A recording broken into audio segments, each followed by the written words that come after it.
ডাকলাম তো অনেকবার। আচ্ছা, আমি নিয়ে আসি ডেকে।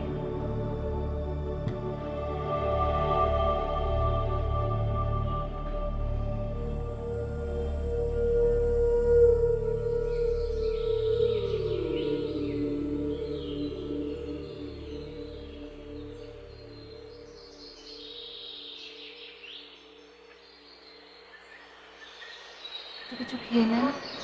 আমার খিদা নেই, যাও। মা, না খেলে তো শরীর খারাপ করবে। শোনো, যাকে খাবার তাকে তো খেয়েছো, আমাকে নিয়ে তোমার চিন্তা করতে হবে না। যাও আমার চোখের সামনে থেকে, যাও। আমার ছেলেটা চলে গেল,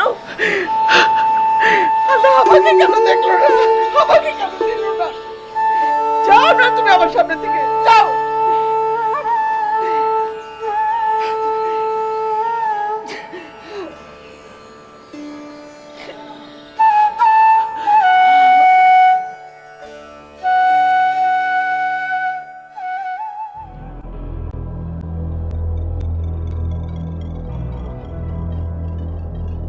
কি হলো এটা? যা হয়েছে ভালোই হয়েছে। ভালো হয়েছে মানে? এই, তুমি এত বোকা কেন?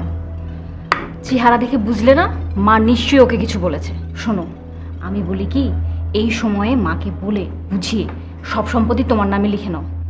পরে কিন্তু তোমার পস্তাতে হবে। অ্যাটলিস্ট আমাদের ভবিষ্যতের কথা চিন্তা করে তোমার এই কাজটা এখনই করা উচিত। কি বলছো এসব? মরা বাড়ি এই সময় এগুলো? এই সময়টাই ঠিক সময়। শোনো, মা কিন্তু ওকে অপয়া ভাবতে শুরু করেছে। মার এই মনোভাব দূর হওয়ার আগেই তোমার এই কাজটা করে নেওয়া উচিত। শিক্ষিত বউ কখন আবার কি করে, এই সময়টা তুমি কাজে লাগাও।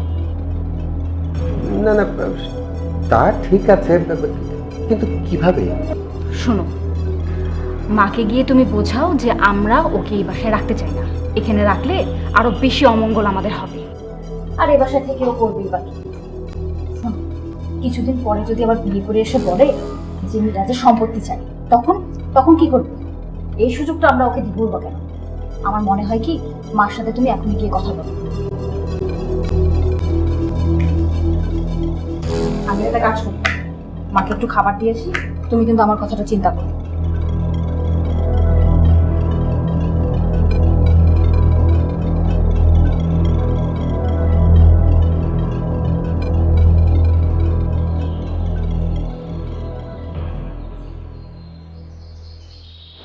মা, আসেন আপনাকে দুগাল খাইয়ে দিই।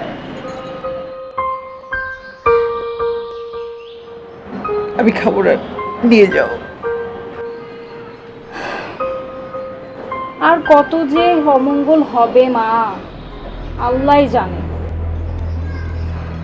আমার তো নিজেকে নিয়ে কোনো টেনশন নেই, যত টেনশন তো আপনাকে নিয়ে আর আপনার ছেলেকে নিয়ে। বিয়ের 6 মাস আগে নিজের বাবাকে খেয়েছে, আর 10 দিনের মাথায় মিরাজকে। আর কত কি যে হবে। নিন, একটু খেয়ে নিন। কি সুন্দর ছেলেটা, কি যে হয়ে গেল। মা, আর একটু খেয়ে নিন না। না, আমার ভালো লাগছে না, নিয়ে যাও, নিয়ে যাও, ভালো লাগছে না।